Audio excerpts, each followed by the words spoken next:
지금도 살아계신 주님, 부활의 주님이시여 말씀으로 우리를 찾아와 주셔서 우리가 진정 소성하게 하여 주시옵소서. 예수 그리스도 이름으로 기도합니다. 아멘. 이 시간 주시는 말씀을 찾아서 교독으로 봉독하도록 하겠습니다. 신약성경 요한복음 20장 26절로 31절의 말씀입니다. 신약성경 가지신 분들은 184쪽을 펴주시기 바랍니다. 요한복음 20장 26절로 31절을 교독으로 읽을 때에 제가 먼저 요한복음 20장 26절을 읽겠습니다. 여드레를 지나서 제자들이 다시 집 안에 있을 때에 도마도 함께 있고 문들이 닫혔는데 예수께서 오사 가운데 서서 이르시되 너희에게 평강이 있을지어다 하시고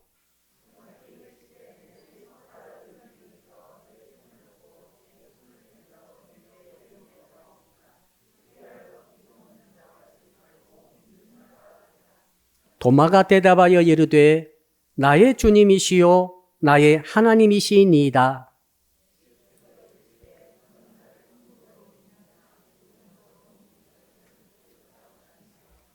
예수께서 제자들 앞에서 이 책에 기록되지 아니한 다른 표적도 많이 행하셨으나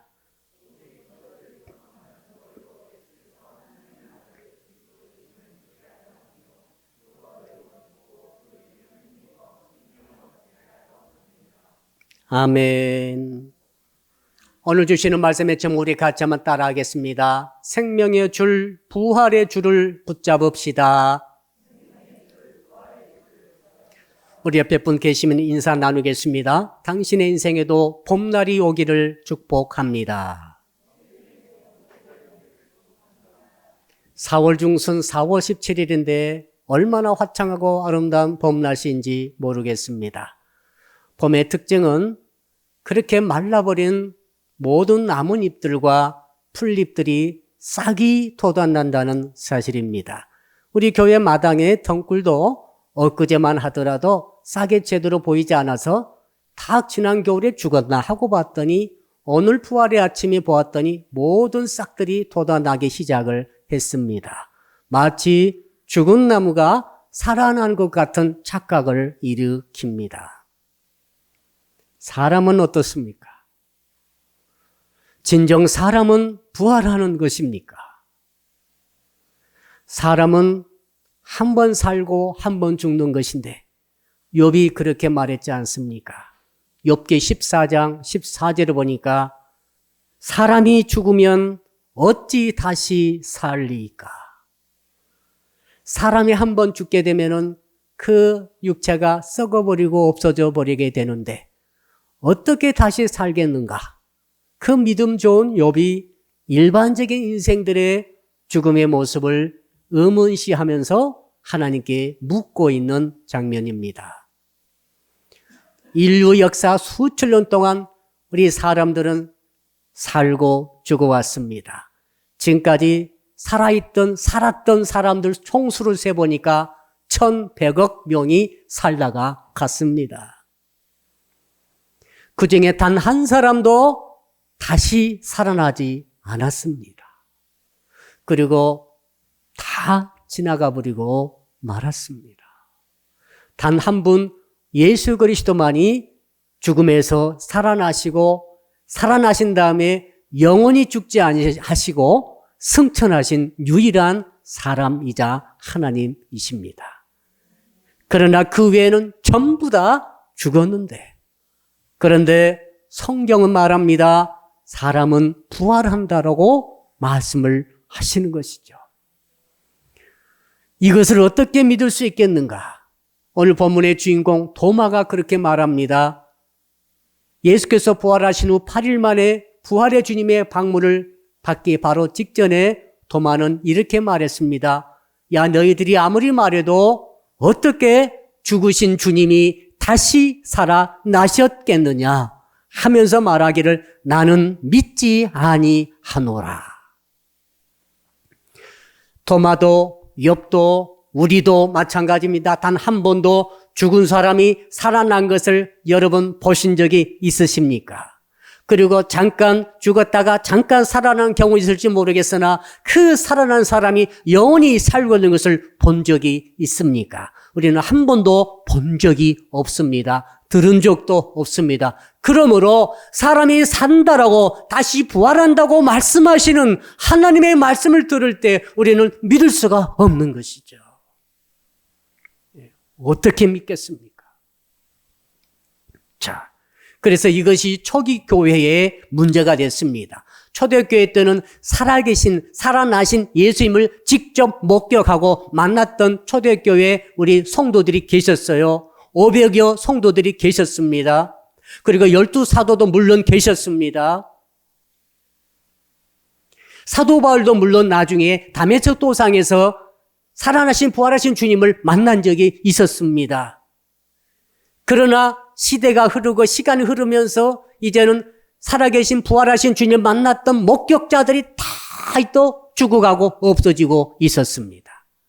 그런 와중에 초기 교회 때 성도들은 마음에 의문이 생겼습니다. 예수께서 십자가에 달려 돌아가셔서 내 모든 죄를 담당하셨다는 사실은 믿을 수가 있을 것 같아서 왜? 그 죽으셨잖아요. 사람은 죽는 것인데 예수께서도 십자가에서 우리의 죄를 다 짊어지시고 돌아가셨다고 하니까 그 말씀은 믿을 수가 있었습니다. 그런데 그분이 돌아가시고 무덤에 장사 지내며 되신 그분이 다시 살아나셨다고 하는 이 사실을, 이 증거를 믿을 수가 없었어요. 믿기가 힘들어요.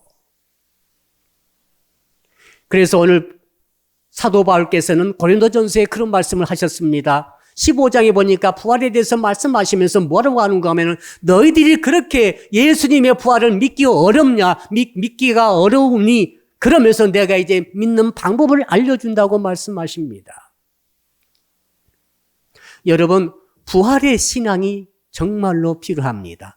결론을 말씀드리면은 부활이라고 하는 것은 보고 믿는 게 아닙니다. 목격하고 믿는 게 아니란 말입니다. 서로 만지고 믿는 게 아니에요. 증명이 되어서 내가 부활을 믿는 게 아니라 바로 전해 주시는 말씀을, 성경 말씀을 통해서 성경에 부활이 있다고 말씀하시고 부활하신 말씀을 하시기 때문에 그 말씀을 들음으로 믿는 것입니다. 한번 따라 할까요? 부활의 복음은 보고 믿는 것이 아니라 듣고 믿는 것입니다. 보고 믿으려고 하고 증명을 해야만이 믿으려고 하고 그러면은 어쩌면 영원히 부활의 주님을 믿을 수 없을 수 있습니다.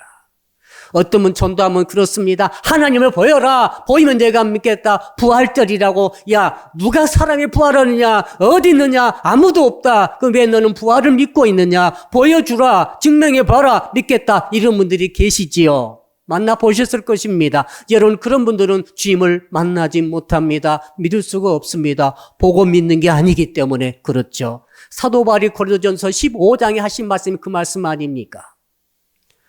고린도전서 15장 1절을 제가 시온대내 번역으로 읽어드립니다. 형제 여러분, 내가 여러분에게 전한 기쁜 소식에 대하여 다시 한번 여러분을 깨우치려고 합니다.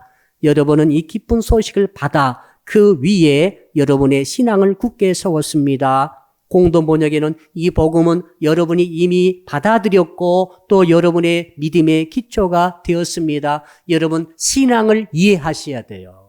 신앙이 뭔가를 이해하셔야 여러분 신앙이 생기는 것이죠. 우리 부활절을 맞이했습니다. 매년 맞이하는 부활절 우리가 이대로 그냥 보낼 수는 없는 것입니다. 어떻게 해서 이 부활절 우리가 이해할 것인가? 부활을 이해할 것인가? 신앙으로 이해하는 것입니다. 한번 따라 합시다. 부활, 신앙이 중요합니다. 신앙이란 무엇입니까? 오늘 사도 바울께서 친절하게 말씀을 하시는데 뭐라고 하셨는가 하면은 신앙을 갖는다는 것은 일단 복음을 받고 복음을 듣는다는 것입니다. 그 듣는 복음을 믿음으로 그 믿음에 그 복음 위에다가 내 신앙의 기초를 세운다는 것입니다. 듣는 복음이 있어야, 듣는 말씀이 있어야 내가 지금 듣고 있는 이 말씀 위에다가 이 내 신앙의 기초를 세워서 올려가는 것이지, 내가 무엇을 목격하고 무엇을 경험하고 무엇을 체험했기 때문에 무엇을 증명을 받았기 때문에 그 위에다가 복음을 세우는 게, 신앙을 세우는 게 아니라 이 말이죠. 목격과 체험을 중시하다 보면은 너무 신앙이 좋은 것 같은데 나중에는 실족합니다. 왜 그렇습니까? 계속 환상을 보고 계속 은사를 체험하고 계속 기적을 체험하신 분이 있습니다. 계속 주의 음성을 듣는 분이 귀로 듣는다고 합니다. 그런 분이 계십니다. 그럴 수 있습니다. 하나님이 못하실 일이 뭐가 있습니까? 그런데 날마다 꿈을 꾸지는 않아요. 날마다 환상을 보지는 않습니다. 날마다 주의 음성을 듣지는 않아요. 날마다 기적이 계속 일어나면 얼마나 좋겠습니까? 그런데 사람이 그게 아닌 거예요. 아브라함은 얼마나 하나님을 만났을 것 같습니다. 아브라함이 하나님의 음성을 들었지 않습니까? 25년에 한 번 들으신 거예요. 한 10년 가다가 한 번 듣고 한 20년 가다가 한 번 듣고 그래가지고 믿음의 조상이 된 것 아닙니까? 자, 10년 전에 들었던 하나님의 말씀, 하나님의 복음, 하나님의 언약, 그것을 믿고 아브라함이 그 위에다가 신앙을 세워가지고 온 민족의, 온 세상의 믿음의 조상이 된 줄로 믿습니다. 신앙은 그러므로 경험과 체험과 목격을 통해 세우는 것이 아닙니다. 부활을 어떻게 믿습니까? 어떻게 부활 신앙을 갖습니까? 여러분, 부활 신앙 가지려면 말씀이 있으면 되는 거예요. 부활의 주님을 보여달라가 아닙니다. 볼 수가 없는 거예요. 본다 하더라도 이런 문제가 있는 것입니다. 왜 그렇습니까? 하나님 이렇게 말씀하지 않습니까? 나 부활의 주님을 너희들이 봐야만 부활의 신앙을 갖는다고 말씀하지 아니하시고 오늘 사도 바울을 통해 말씀하시는 것은 그것 아닙니까? 너희들이 복음을 들었다 말이죠. 이 귀한 복음을 들었고 그 들은 복음 위에 그것을 기초로 신앙을 세워간다라고 말씀하지 않습니까? 부활이 그것 아닙니까? 성경에 있는데 어떻게 우리가 부활 신앙을 갖지 않을 수가 있습니까? 어떻게 부활을 의심할 수가 있겠습니까? 부활이 흔들면 안 되는 것입니다. 부활 신앙을 가져야만이 나도 부활에 참여할 수 있게 되는 것 아닙니까? 사람이 죽더라도 살아나는 것이고 살아서 예수를 구주로 믿는 자는 영원히 죽지 아니하리라. 이 부활 신앙을 어떻게 갖습니까? 말씀이 있으면 충분한 것입니다. 한번 따라할까요? 말씀 위에 부활 신앙을 세웁시다. 그래서 사도 바울은 고린도전서 15장 2절에 이렇게 말씀하십니다. 내가 여러분에게 복음으로 전해드리는 말씀을 헛되이 믿지 않고 그것을 굳게 잡고 있으면 그 복음을 통하여 여러분도 구원을 얻을 것입니다. 헛되이 전해준 복음. 사도 바울이 어느 날 고린도 도시에 갔습니다. 고린도 사람들이 완전히 타락한 사람들이 많았습니다. 성적 타락의 포지온이 바로 고린도 도시 아닙니까? 그곳에 가가지고 전해주시는 복음이 있었습니다. 바울이 복음을 전했습니다. 예수님의 십자가의 주심과 예수님의 부활을 전했습니다. 그렇게 주께서 사도 바울이 말하기를 그것을 굳게 잡고 있으면 뭘 잡으란 말입니까? 전해준 복음을 잡아라 이 말입니다. 전해준 말씀을 잡아라. 자, 이 목사가 말이죠. 오늘 이 아침에 여러분에게 지금 말씀을 전하고 있습니다. 이 전해준 말씀을 내 말이 아니라 하나님의 말씀을 내가 전하고 있다고 한다면 여러분 뭘 붙잡아야 됩니까? 저를 붙잡지 마세요. 제 얼굴을 잡지 마시고 목사님 넥타이가 빨간색입니다. 이런 거 잡지 마세요. 아무 소용없어요. 이 전해진 말씀을 잡기를 축복합니다. 사도 바울이 고린도 교인들이 말합니다. 여러분들이 왜 예수를 믿는데 부활을 못 믿습니까? 그때는 그게 고민이었어요. 사도 바울이시여, 당신이 전해준 복음을 믿는데 십자가도 믿어지는데 부활을 도저히 믿을 수가 없습니다. 어떻게 사람이 죽어서 살아난다는 말입니까? 했을 때 바울이 말하기를 내가 여러분의 전해준 그 귀한 복음을 여러분이 들었고 믿었지 않습니까? 이제 그것을 굳게 잡고 전해진 말씀을 굳게 잡고 성경을 굳게 잡고 그 위에 어떻게 했습니까? 잡고 있으면 구원을 여러분이 얻게 될 것입니다. 구원은 말이죠. 열심히 예수 믿으면 생기는 게 아니에요. 교회 열심히 다니면 구원받는 게 아니란 말입니다. 봉사 열심히 한다고 구원받는 게 아니에요. 예배를 드린다고 구원받는 게 아닙니다, 여러분. 오늘 말씀하고 있지 않습니까? 굳게 잡고 있으면 구원을 받는답니다. 뭘 잡아야 됩니까? 뭘 잡습니까? 말하지 않겠습니까? 내가 복음으로 전해드리는 말씀. 한번 따라합시다. 내가 복음으로 전해드린 말씀. 그것을 붙잡으셔야 돼요. 그것을 붙잡아야 붙잡고 있을 때 바로 구원을 저절로 얻게 되는 것입니다. 그래서 은혜로 우리가 구원을 받는 것 아니겠습니까? 사랑하는 성도 여러분, 그래서 사도 바울은 계속해서 고린도 교인들에게 그들의 딜레마가 뭐라고 그랬죠? 예수 그리스도를 믿는데 주님을 믿고 하나님 믿고 성경도 믿는 것 같은데 이상하게 부활을 믿을 수가 없어가지고 고민을 말하니 사도 바울이 계속 말합니다. 3절과 4절에 이렇게 말하고 있습니다. 나도 전해받은 중요한 것을 여러분에게 전해드리겠습니다. 그것은 곧 그리스도께서 성경대로 우리 죄를 위하여 죽으셨다는 것과 무덤에 묻히셨다는 것과 성경대로 사흘날에 살아나셨다는 것입니다. 성경대로란 말을 2번 썼어요. 성경대로, 성경대로. 사도 바울이 그렇게 말했습니다. 내가 중요한 것을 전달받았다. 그 중요한 것을 전달받았는데 그게 성경이었다는 거죠. 성경대로 예수께서 죽으시고 성경대로 예수께서 무덤에 묻히시고 성경대로 예수께서 다시 살아난다는 것을 성경을 통해 내가 전달을 받아가지고 내가 그 성경을 믿어가지고 성경 위에 내 신앙을 세워가지고 이렇게 사도도 되고 지금 여러분께 복음을 전하고 있지 않습니까? 그러므로 나도 지금 내가 전해드린 그 중요한 성경대로 그 복음을 이제 여러분에게 전합니다. 예수께서 성경대로 죽으셨습니다. 여러 죄를 지시고 돌아가셨습니다. 성경대로 묻으면서 다시 부활하셨습니다. 이것을 믿습니까? 하는 거죠. 예, 성경대로. 한번 따라합시다. 성경대로가 중요합니다. 전해받은 중요한 것은 다른 게 아닙니다. 성경대로입니다. 예수께서 일찍이 이렇게 말씀하셨죠. 제자들에게 살아계실 때 이렇게 말씀하셨습니다. 요한복음 5장 46절에 모세가 내게 대하여 기록하였습니다. 모세는 모세오경을 적었습니다. 창출, 래, 민신, 창세기부터 민수기, 신명기까지 이 사도 모세가 이 기록을 했는데 예수께서 주님께서 말씀하셨어요. 모세가 기록한 것은 뭐냐? 나에 대하여 기록한 것이다. 또 누가복음 24장 44절에 모세의 율법과 선지자의 글과 시편에 모세의 율법, 모세오경과 또 선지서와 시편, 시가서 이 시편에 나를 가리켜 기록된 모든 것이 이루어져야 하리라. 성경대로 구약에 뭐라고 기록됐습니까? 예수 우리 죄를 담당하시고 채찍에 맞으시고 또 못을 박히시고 상하시고 돌아가심으로 우리 죄를 속했다라고 수없이 많이 기록되어 있지 않습니까? 성경대로 예수께서 그렇게 죽으셨듯이 이제 성경대로 주님께서 부활하셨다. 이것을 믿음으로 구원을 얻는다. 이것을 믿는 것이 부활신앙이다. 이렇게 말씀하고 있죠. 부활신앙을 갖기를 주 이름으로 축복합니다. 부활의 주님을 나타나 달라고 하지 마세요. 주님 그런 방식으로 여러분에게 오지 않습니다. 그런 식으로 갔다고 한다면은 여러분 부활을 경험할 수 없습니다. 자, 그렇다면은 목사님 구체적으로 나도 이제 정말 부활신앙을 갖고 싶은데 어떻게 하면 부활신앙을 가질 수 있습니까? 바로 도마가 그 모델이 되겠습니다. 도마는 어떤 사람입니까? 자, 3가지 방법을 주께서 오늘 본문을 통해 우리에게 말씀해 주시는데 여러분이 정말로 부활신앙을 갖고 싶다면 그대로 따라서 하기를 바랍니다. 첫 번째, 한번 따라합시다. 자기 성격을 넘어서서 믿읍시다.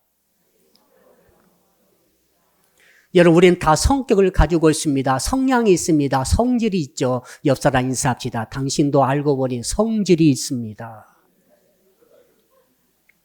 저는 아주 순하게 생겼죠. 아주 착하게 생겼습니다. 목사님은 성질이 없는 것 같아요. 그런 분도 계시더라고요. 저 성질 대단히 있습니다. 저는 성질을 말하고 있지 않고 표현하지 않고 있기 때문에 어제 저녁에도 그걸 느꼈어요. 야, 내가 성질대로 했으면은 이 지구는 몇 번 멸망을 했겠다. 저는 성질대로 하고 싶습니다. 그래, 그것을 못하고 있습니다. 왜 못하고 제가 생각해 봤어요. 왜 나는 성질대로 못할까? 제가 마음에 들지 않는 사람들이 너무 많아요. 예, 솔직히 말씀드렸어요. 싹 없애버리고 싶은데 제가 없애지 않고 있습니다. 말도 하지 않고 있습니다. 왜 그런가 하면은 제가 성경을 믿고 있더라고요. 예, 그러다가 지옥 가면 어떡합니까? 저는 성경 때문에 못하고 있어요. 근데 성질은 있어요. 여러분도 성질이 있어요, 지금. 옆 사람이 다시 인사합시다. 성질 건들지 마세요. 성질 건들면 큰일 납니다. 한국 사람들 성질 대단해요, 지금. 특히 차 운전하다 절대 성질 건들지 마세요. 크락션도 제대로 못 물리겠더라고요. 자, 그런데 여러분, 도마도 성질이 있었습니다. 도마는 말이죠. 제가 도마를 찾아보니까 성경이 12번 나오는데 그중에 두 규절이 바로 도마의 성질을 드러내는 규절이 있었어요. 어느 날 예수께서 요한복음 13장에 보니까 이제 십자가와 부활과 승천과 이 모든 것을 앞에 두시고 마음이 좀 답답하셨던 것 같습니다. 왜? 제자들이 너무 잘 모르고 있으므로. 그래서 제자들에게 최초로 이렇게 말합니다. 너희들아, 내가 이제 어디를 갈 것이다. 어디를 가는데 가게 되면 너희들은 그때 꼭 생각해라. 내가 너희를 위해서 초소를 예비하러 하늘로 가는 것이다. 그래서 초소를 예비하고 초소가 뭡니까? 맨션 아닙니까? 집을 내가 다 만들면 다시 내가 와서 너희들을 데리고 그곳으로 가리라. 이렇게 말씀을 하셨어요. 그리고 마지막에 요한복음 13장에 쭉 보게 된 마지막에 이런 말씀하십니다. 너희는 내가 어디로 가는지를 알고 있다. 이 말을 하니까 다른 제자들은 가만히 있는데 도마가 나섰습니다. 도마가 이렇게 말합니다. 주님이시여, 지금 저희들은 주님이 지금 어디로 가는지도 모르고 있는데 왜 안다고 하십니까? 좋게 말하면 여쭙는 것이고 나쁘게 말하면 성질 부리면서 따지는 거예요. 아니, 지금 내가 아무것도 모르겠는데 왜 자꾸 안다고 하십니까? 무슨 어디로 가서 집을 짓는다고 하십니까? 무슨 부산으로 가서 집을 지을 것입니까? 대전 가서 집을 짓는 말입니까? 우리가 지금 집 한 채도 없는데 집을 짓는다고 지으러 가신다는 것은 좋긴 좋은데 어디 가서 어떻게 간다고 하는지 안다고 하시는데 모릅니다. 여러분, 도마는 솔직한 사람이에요. 감추기를 안 해요. 감출 수 없는 사람이에요. 좋은 말로 하면은 정말 솔직한 사람입니다만은 조금 인간적으로 말하면 성질이 더러워요. 끝까지 파고들어요. 아무리 예수님이라도 주님이 아무리 기적을 일으키고 하나님의 아들이시고 그리스도라고 하시지만은 주님이 하신 말씀을 모르니까 모른다고 막 하는 거예요. 여러분, 만약에 도마가 말이죠, 자기 성질머리대로 계속 예수님을 대했다고 한다면은 예수님을 못 믿었을 것입니다. 성질이 허락을 안 해요. 도마는 말이죠, 확실하지 않는 것은 믿지 않습니다. 확실하지 않는 것은 행하지 않습니다. 확실하고 믿음이 갈 정도로 증명이 되는 그것만을 자기는 받아들이는 그런 성격이에요. 모든 것이 의문을 갖고 있어요. 의문을 많이 갖고 있어요. 여러분 가운데 의문이 많은 분 계시죠. 그분도 만나니까 이렇게 말해요. 너는 왜 그렇게 생겼니? 그렇게 생기게 뭐가 어떻습니까? 생긴 것 가지고 따지지 마세요. 근데 어떤 분은 왜 그렇게 생겼냐는 거죠. 왜 그 모습이냐는 거죠. 어떤 사람은 이게 문제가 하나도 안 돼요. 아, 이렇게 생겼으니까 이렇게 생겼지. 전쟁이 일어나면 왜 전쟁이 일어났을까? 아, 어떤 사람은 전쟁이 일어날 것이니까 일어났겠지. 어떤 회사가 망했어요. 아, 회사가 망할 것 같으니까 망했겠지. 어떤 회사가 성공했어요. 왜 성공했을까? 계속 물어보는 사람이에요. 도마가 그런 사람이죠. 굉장히 확실한 사람, 똑똑한 사람이죠. 그런데 믿음의 세계에 있어서 주님이 그걸 말씀하시죠. 두 번째 도마의 성질을 나타내준 본문이 바로 오늘 본문 아닙니까? 자, 주께서 부활하신 그 첫날 저녁에 제자들이 모여있는 다락방에 찾아오셨어요. 문은 닫혀 있는데 주께서 바로 들어오셔가지고 제자들이가 아이들아 평안하느냐 샬롬하고 인사를 했습니다. 아, 그때 제자들이 깜짝 놀랐죠. 얼마나 놀랐겠어요. 그래서 주님이 정말 부활하셨군요. 그래서 너무 기뻐하더라 그랬어요. 기뻐했습니다. 그리고 그들은 부활의 주님을 보았기 때문에 목격해버렸기 때문에 부활신앙을 갖기 시작합니다. 그 즉시로 뭐가 사라집니까? 두려움도 사라지고 염려, 걱정, 미래에 대한 모든 것들 다 사라져버렸습니다. 과거에 대한 회의감도 다 떠나버렸습니다. 부활의 주님이 내 눈앞에 계시는데 부활신앙을 갖게 됐습니다. 엄청난 은혜를 받은 거예요. 근데 도마는 없었어요. 도마는 말이죠, 확실한 사람 아닙니까? 예수께서 죽어버리시니까 아이고 3년 반 동안 예수 뒤를 따라다니면서 온갖 기적을 다 받고 온갖 말씀 다 들었으나 이 모든 것이 다 헛것이었다는 생각이 확 들어오는 거예요. 그게 들어오니까 예수 제자 공동체에 남아 있을 수가 없어요. 그래서 혼자 짱 박힌 것입니다. 여기 있다가는 안 되겠다. 죽을 수도 있고 잡힐 수도 있고, 그리고 지금까지 예수께서 하셨던 모든 말씀, 자, 예수께서 죽으셨지 않느냐, 이렇게 죽으시고 무덤에 묻히시기까지 다 했는데 어떻게 하는 말인가 하고 혼자 짱 박혀서 두려움과 떨림, 염려, 걱정, 미래에 대한 불안, 그리고 회의, 신앙이 다 흔들린 거죠. 나는 못 믿겠다는 것이죠.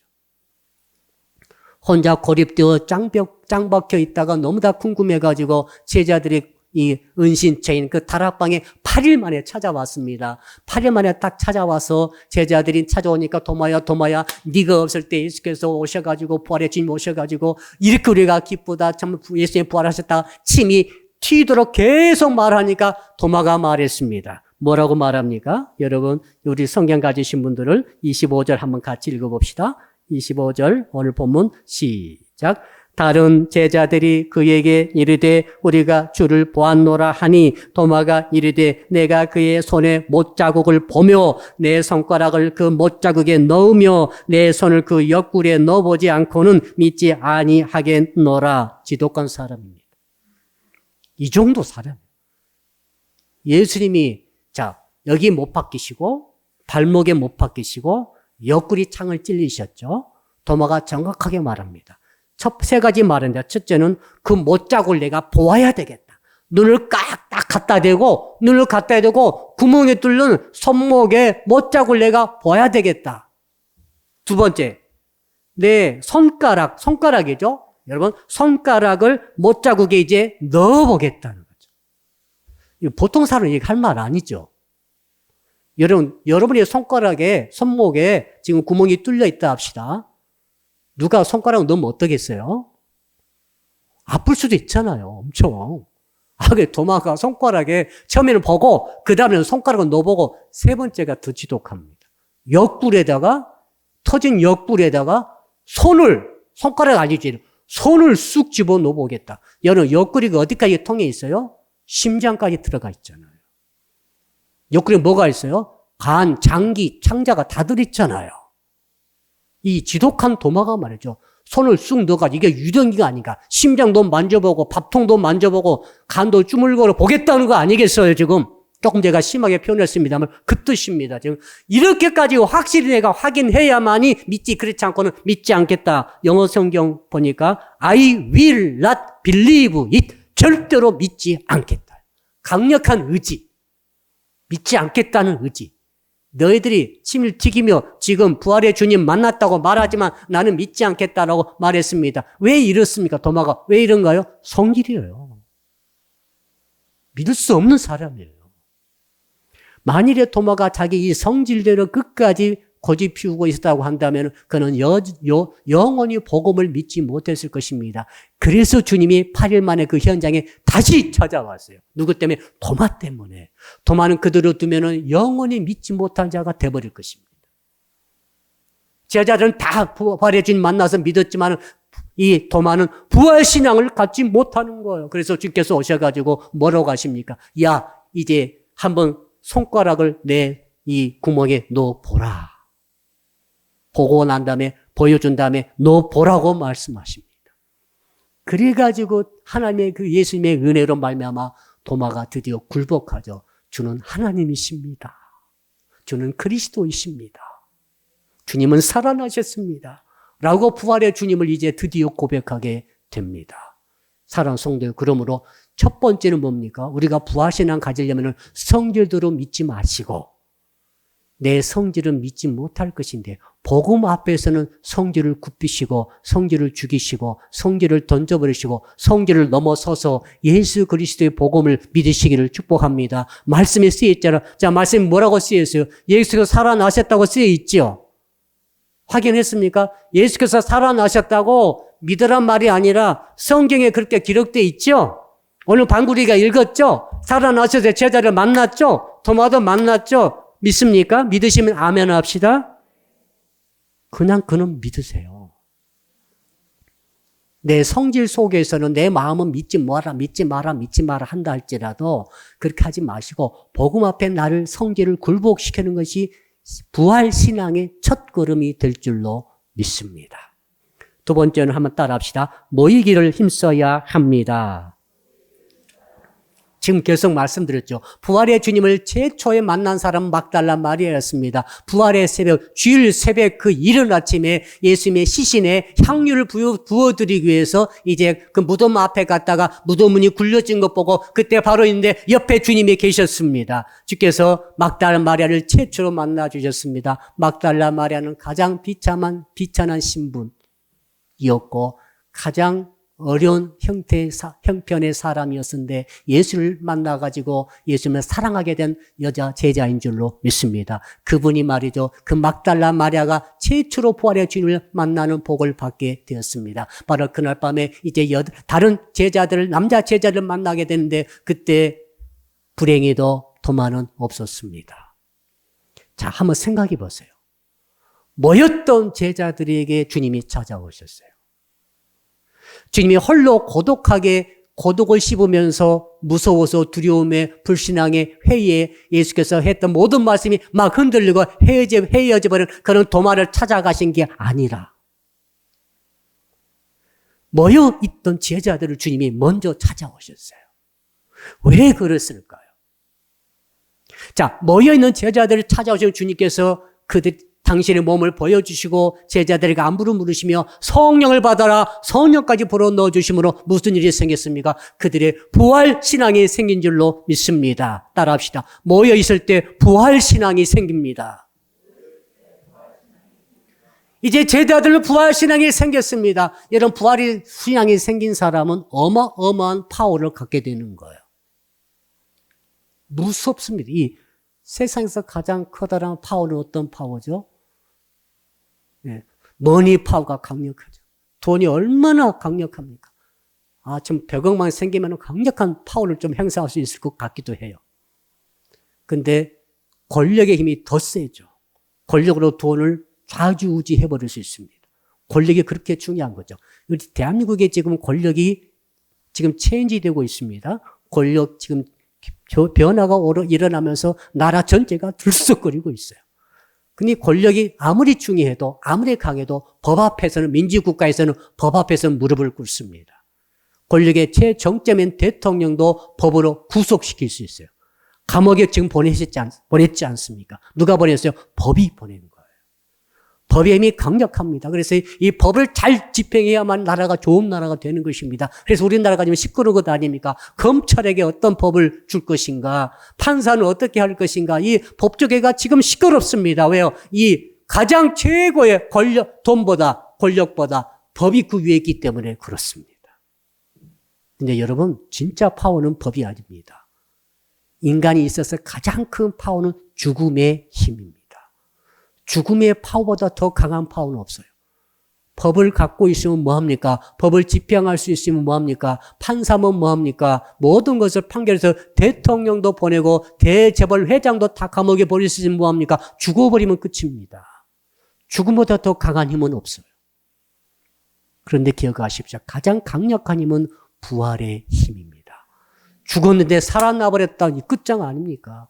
예수께서 죽었는데 살아나셨습니다. 세계가 뒤집힌 겁니다. 로마가 뒤집힌 거예요. 우리까지 예수 믿고 있어요. 여러분, 사람이 죽어가지고 살아나버린 부활이라는 것은 이 세상에 존재하는 가장 강력한 파워인 줄로 믿습니다.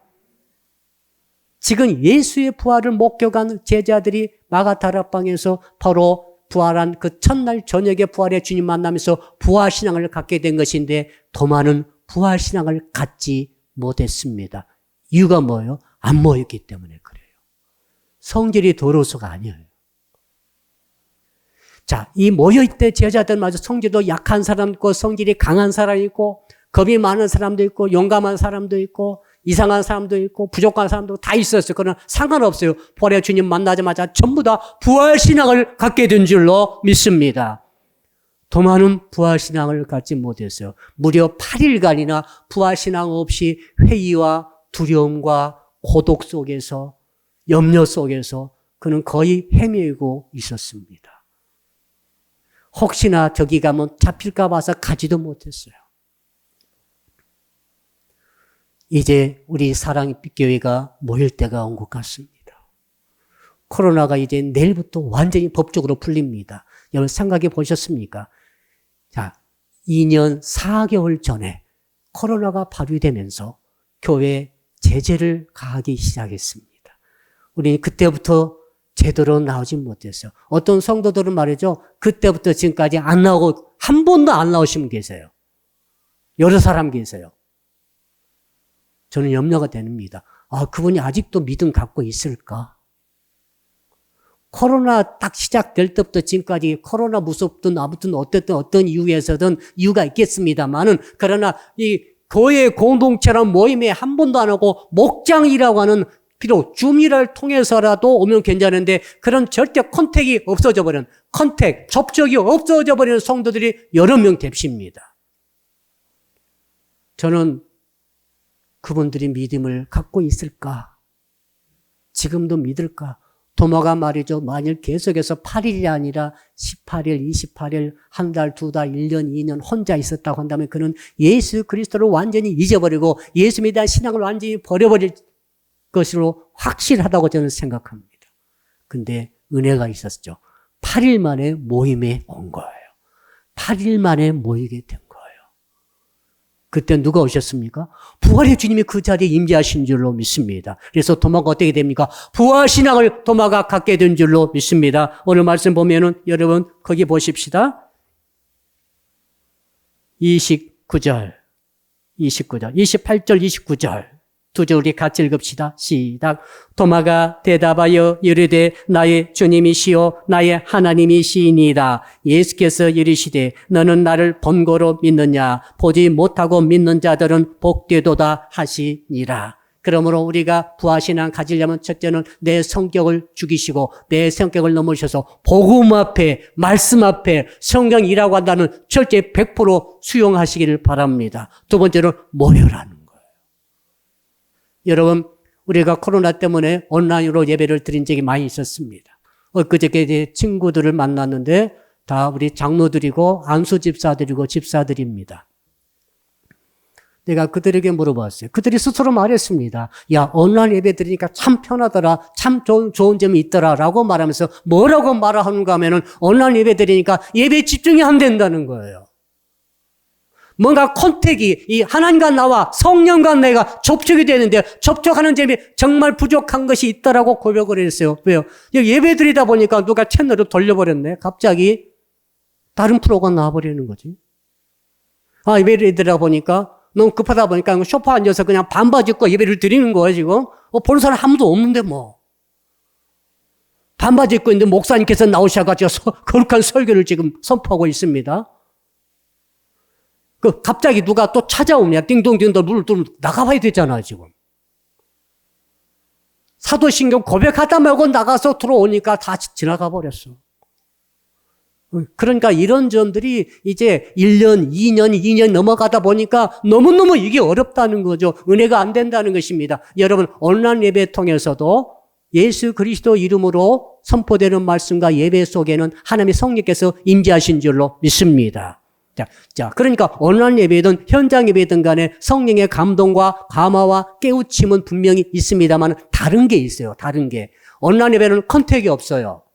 컨택 없지 혼자 있지 않습니까? 그냥 식구들만 있죠. 그러나 이 공동체 모임은 컨택이 있어요. 우리 접촉했죠? 우리 찬양다 여러분 보셨죠?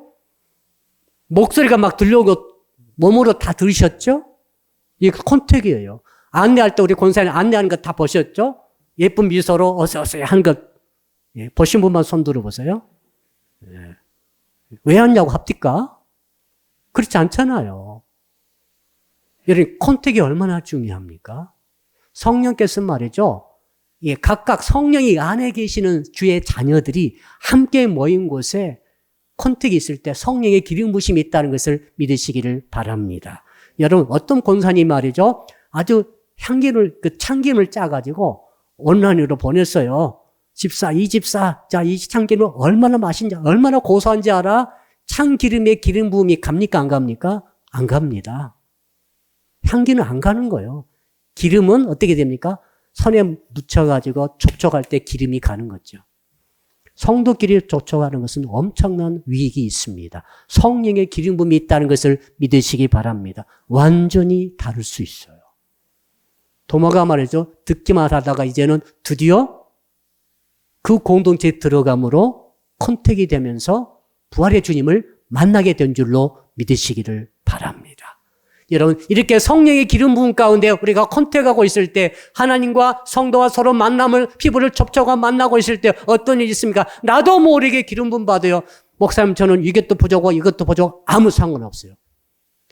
염려도 있고 근심도 있고 두려움도 있고 문제도 많고 나쁜 짓도 했고 심지어 죄도 있고 약점도 있고 부족한 점도 있고 해야 할 것도 못하고 다 많아. 그러나 상관없습니다. 일단 하나님의 예수 이름 모인 공동체 오기만 하면은 하나님의 성령께서 여러분 골고루 모든 분들에게 거기에 합당한 은혜를 기름 부어 주시는 줄로 믿으시기를 바랍니다. 그럼 나도 모르게 기도는 응답되는 것이고 나도 모르게 상처는 치유받는 것입니다. 나도 모르게 간절한 이 질병은 치료가 되는 것이죠. 나도 모르는 사이에 이 불화의 문제가 이 묶인 문제들이 풀려지는 역사가 있는 거죠. 사탄마귀의 이 멍에가 꺾어지는 역사가 기름 부음 가운데 있다는 사실을 믿으시기를 바랍니다. 나도 모르게 힘을 얻게 되면 뭡니까? 세상을 이기고 자기를 이기고 죄를 이기고 나의 본성까지 이길 수 있는 힘을 나도 모르게 받는 줄로 믿으시기를 바랍니다. 이게 어디서 나타납니까? 모일 때 나타나는 거예요. 국가에서도 내일부터 다 풀어버렸어요. 교회의 모든 제재는 사라졌습니다. 한 가지만 남고 마스크만 끼워라. 실내 마스크는 계속 낍니다. 실외 마스크는 2주 후부터 아마 풀릴 것 같습니다. 우리 교회에서 이제는 예전으로 돌아갔습니다. 다 모이셔도 됩니다. 밥해서 먹어도 됩니다. 소모임 해도 됩니다. 다 자유롭게 됐습니다. 그러나 아직 코로나 극성이므로 밥 먹는 것을 조금 절제합니다. 앞으로 좀 더 연장합니다. 그러므로 사랑 성도 여러분, 잘 무장하시고 예배 현장에 이제 나오기를 힘쓰시기를 주 이름으로 축복합니다. 그럴 때 뭐가 생기니까 부활신앙이 생기는 거죠. 마지막으로는 제가 말씀드렸습니다. 뭡니까? 따라합시다. 보지 않고 믿는 것이 복됩니다. 보려고 하지 마세요.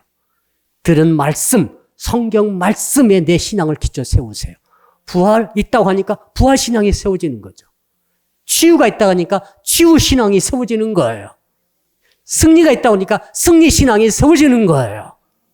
가정이 복되도 가정이 복받는 기름이 부어지는 거예요. 전부 이제는 보이지 않는 보는 것이 아니라 보이지 않는 전달되어진 말씀 성경대로 그 위에 신앙을 세우시기를 축복합니다. 결과는 뭡니까? 부활의 파워를 얻게 되는 거죠. 결론 내리겠습니다. 어느 날 제자들이 완전히 변했어요. 사람은 말이죠. 안 달라져요. 사람처럼 안 달라지는 거 없는 것 같아요. 달라지는 척 할 뿐이지 변화가 안 돼요. 근데 제자들은 확실히 달라졌어요. 언제입니까? 부활의 주님 만나가지고 부활 신앙을 세울 때부터 사람이 달라져 버렸어요. 완전히 달라져 버렸어요. 무서워서 도망치고 숨어있던 그 제자들이 말이죠. 죽을 테면 죽여라고 앞으로 나온 거예요. 그게 바로 사도행전 역사 아닙니까? 그게 초대교회가 아닙니까? 완전히 사람이 달라졌어요. 여러분이 왜 완전히 안 달라졌습니까? 진짜 부활을 믿습니까? 진짜 부활 신앙이 있습니까?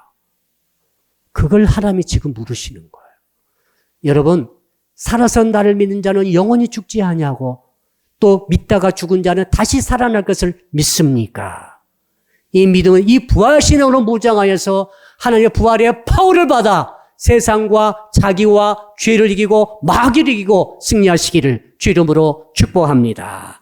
다 같이 말씀 붙들고 1분 동안 통성으로 기도합니다. 주여 아버지 하나님 2022년도 부활절을 허락해 주셔서 감사합니다. 그동안 우리가 잘 모이지 못했으나 이제 모이라고 말씀하시니 모이게 힘을 쓰므로 우리 공동체적으로 부활의 기름 부음을 부활신앙의 기름 부음 받아서 세상을 변화시키는 우리 사랑 믿게 모든 성도들이 되게 하여 주옵소서. 우리는 성질을 가지고 있습니다. 나의 성질을 죽이고 나의 성질을 넘어서서 복음 앞에서는 무조건 무릎 꿇고 성경대로 주님을 믿어 성경 위에다가 날마다 나의 신앙을, 부활 신앙을, 나의 치유의 신앙을, 나의 가정의 축복의 신앙을 세워가는 저희들이 되게 하여 주옵소서. 보고 믿으려고만 하지 말게 하시고 보이지 않는 전달되지 않은 하나님의 말씀에 내 생명줄을 붙잡고 나감으로 결국에는 하나님께서 주신 부활의 줄 생명줄을 붙잡고 온 세상에 부활의 복음을 전하는 부활 파워로 무장된 성도들이 다 되게 하여 주시옵소서.